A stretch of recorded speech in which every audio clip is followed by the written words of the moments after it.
Hi everyone. Now we're up to part 16 of what happened to me when I got government housing. And I wanted to continue to explain all the incidents that happened as they went along, because these incidents are what caused me to apply for compensation, and these are the incidents that the police said that there wasn't enough evidence to prove that I was assaulted, etc. And these are the incidents that the judge said didn't occur when he ruled that, on the balance of probabilities, the applicant, which is me, as we know, was not a victim of a criminal act. So on the 2nd of the 4th, 2016, and bearing in mind it was all the way back in 2015 that I was first assaulted, I just felt trapped, psychologically and physically. I had no way of getting away from the respondent. As a pensioner and a single mum, I didn't have the means to get away. And my life revolved around recording incidents of violence or breaches of the intervention order that I had against him. So, with the intention that I would take this evidence to court.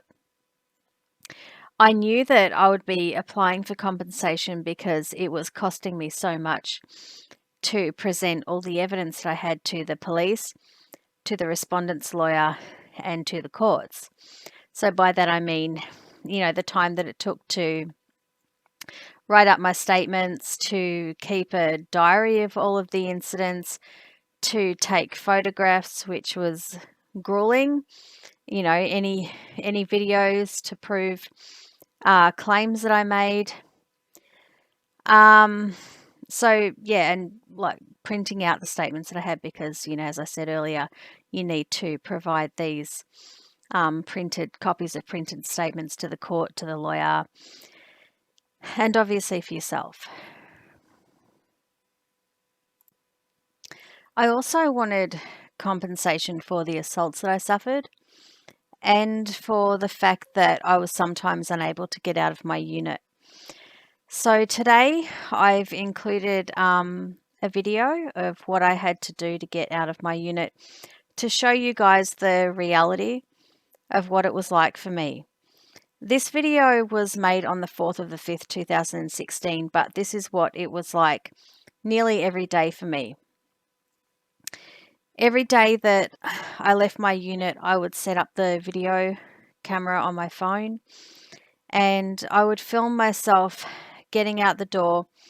And if the respondent was outside my door or approaching me, I would just turn around and go back inside because I feared being assaulted and because the police refused to assist me and because I didn't have a lawyer.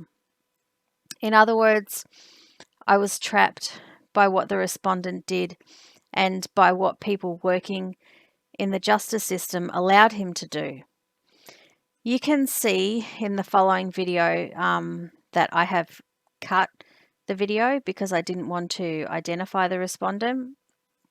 And I don't intend to have any videos or photos of him in this series. So I'll edit him out of anything that I put in to try to show you guys examples of what I'm talking about when I tell you what happened. You can see that I checked to see if anyone was there, like when I was trying to step out my door. And then I tried to get out, but I couldn't because he walked down the stairs when I tried to get out my front door. And it was exhausting. I don't know what he expected to happen or why he continued to target me when I had nothing to do with him and he knew that nothing was going to happen to him. We all know that he assaulted me over a year ago and nothing happened to him. So, but he just kept doing it and it was constant and ongoing. The other thing that I wanted to add is that it's not just when you have an intervention order against someone, you don't just avoid them because you want to avoid being assaulted, which is obviously the case when you've got an order against someone because they've assaulted you. But because he had an order against me, I had to stay away from him because I could have been charged with walking towards him. So not only did I have the fear of being near him because there was the fear of being assaulted, there was also the fear that if I did happen to walk towards him, I may have been charged.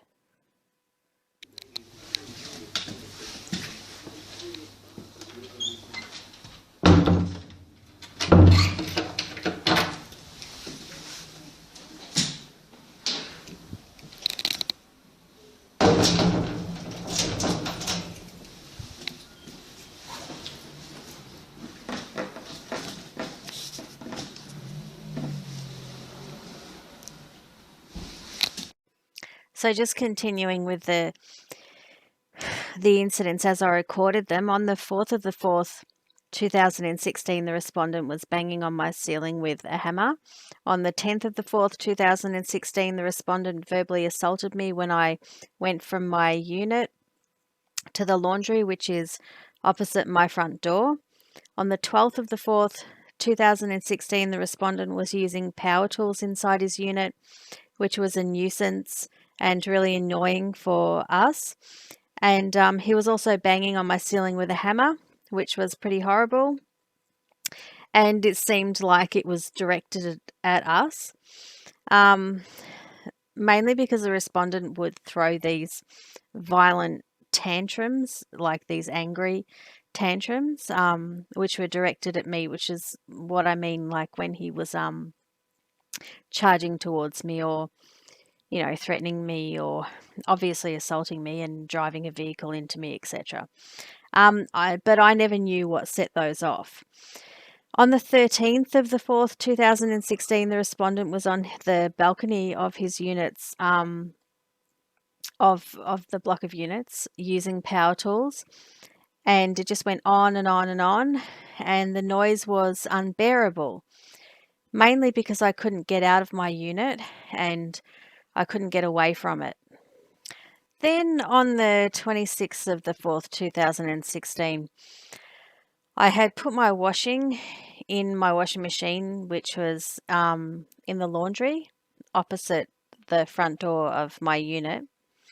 And then I went out, and when I returned, I found that someone had smashed in the glass of my washing machine. This is a video showing the glass from my broken washing machine. There's the glass. That's the hole in my washing machine where it's been smashed.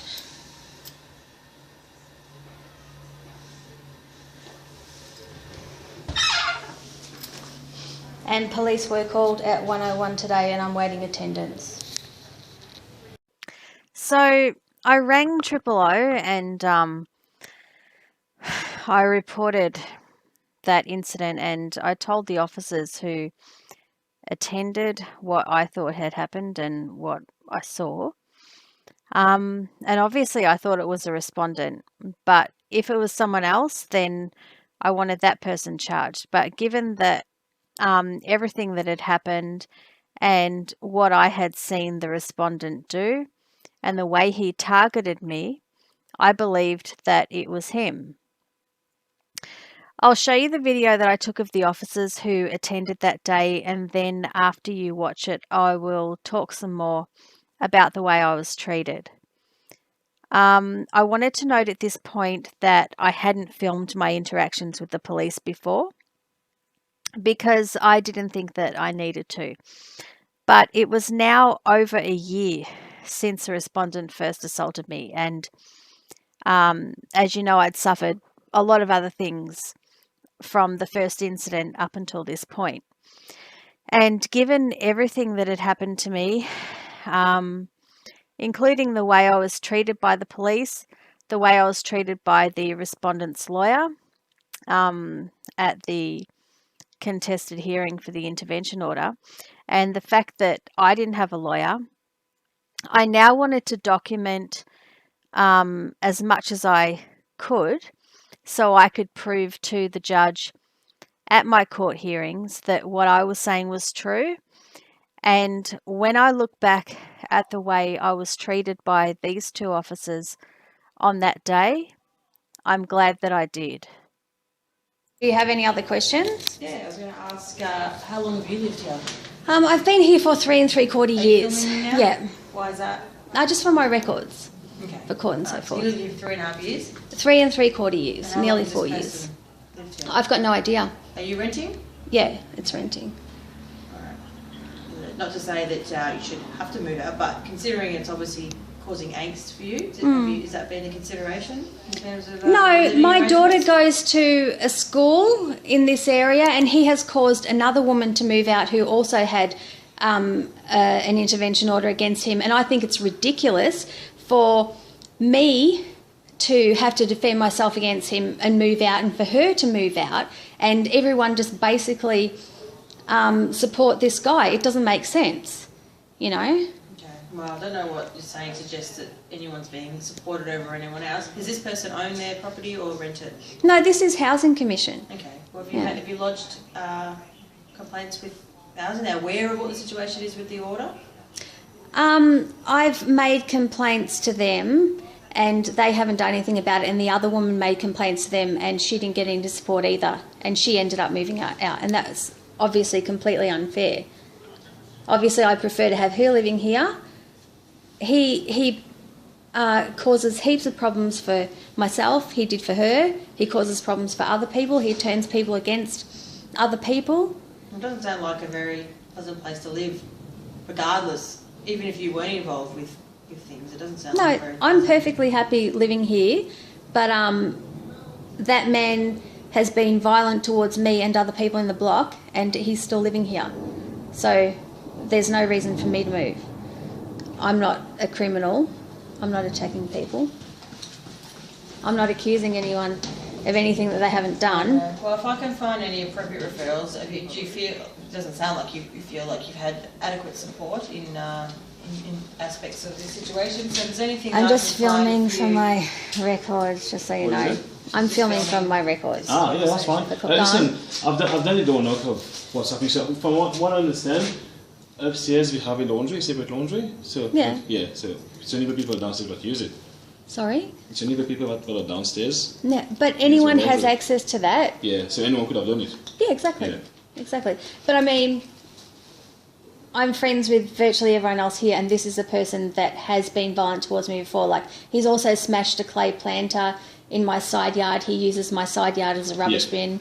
I'm saying that he's violent because he has been violent before. There's no doubt that there are issues between the two of you. I can't even see your face. It makes me uncomfortable if I'm just staring into your... No, I'm tablet doing rather this than for talking my to the records. person. It's a lot easier for me to film than to write everything And down. anyway, I've done some reports already. So if you want to claim for insurance, you can just get access to a report and go ahead from Okay. here. Are you going to give me something in writing for that? Right, as I said, I'm going to go back to the office, and once I go back to the office, I'll text you the number or email you the number. Sorry, A report for the what you've...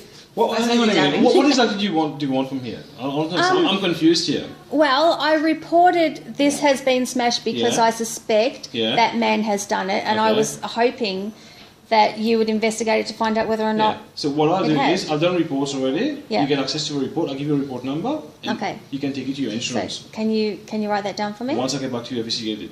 All right? Okay. There's no report number to give you right now because that report is accessed via computers back Okay. at the office. So will you be posting that to me? I want to call you and give you the number. Okay, thanks.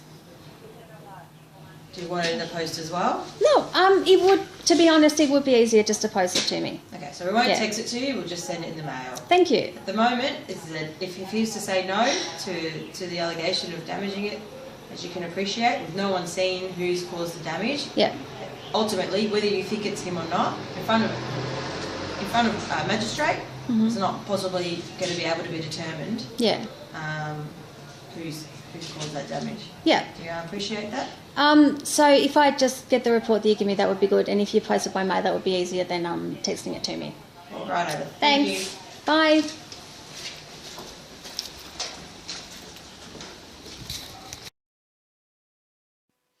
So, looking at that video, there's a few things that I can say. Mainly that the officers seemed hostile about being filmed, which I didn't think was justified because she could have been wearing a body camera for all we know. And I was as polite as I could have been in the circumstances, given what happened to me.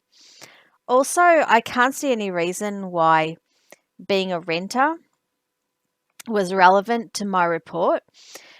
I wondered why the officers didn't question me about the incident.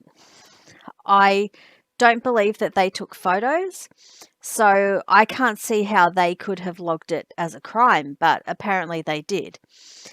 When I was asked about being a renter, I felt that I was being poverty shamed and typecast, and I didn't understand why it was necessary to ask me those questions. I also didn't know why the officer seemed to believe that moving out was the answer, and I felt that she was pestering me to move out because she kept repeating that suggestion. I felt that I was being victim blamed and that both officers seemed impatient with me. They made me feel like they wanted to be somewhere else and like I was wearing the wrong t-shirt. I also wondered why the officer spoke on behalf of a magistrate, and that seemed to be something that happened a lot. I've said in previous videos that officers would say things, wouldn't stand up in court, or that a magistrate wouldn't see it as serious in court. And I would like to know what gives them the right to speak on behalf of them. I guess the most bizarre part of that video is when the male officer said, "I'm confused here." And actually, I was the one who was confused. I had been a victim of criminal damage, and I was now a mum without a washing machine, which may not seem like much to a lot of people, but to me, that was a huge deal. And I thought that it was normal to report such an incident to the police, but apparently it wasn't, or they made me feel like it wasn't normal to report criminal damage. I was taken aback by the officer's behaviour, and I was left wondering what I was expected to do in incidents like these, especially when the attending officers would turn up and say that they were confused. So, just to finish off, the other thing that happened later down the track is that I got hold of the leap report of that incident. And previously, I said that the officers seemed impatient with me and made me feel uncomfortable for various reasons, but this report seems to confirm the attitude of the officers that I was alluding to in my previous slide, or at least the attitude of the male officer who attended that day, because he's the person who wrote this report. In the highlighted text, you can see that he actually wrote on that report, "The victim had more interest in filming police members than trying to understand the process explained to her." And I can't believe that an officer would be so childish about a person in my situation. I don't believe that I deserve to be spoken about like that, and mainly because I wasn't obliged to understand anything. As the victim, I was just trying to convey my message so the police could do their job. And it wasn't me who was being paid to be there. And they made me feel completely objectified. I guess it goes without saying that it sounds narcissistic to say that I had more interest in filming the police than in listening to them, but no one else is speaking for me, and I've been left with the burden of having to tell everyone about how I've been treated and I'm forced to do this on my own. And I hope that you all watching this video will understand, because it seems to me that none of the people working in the justice system in Melbourne do.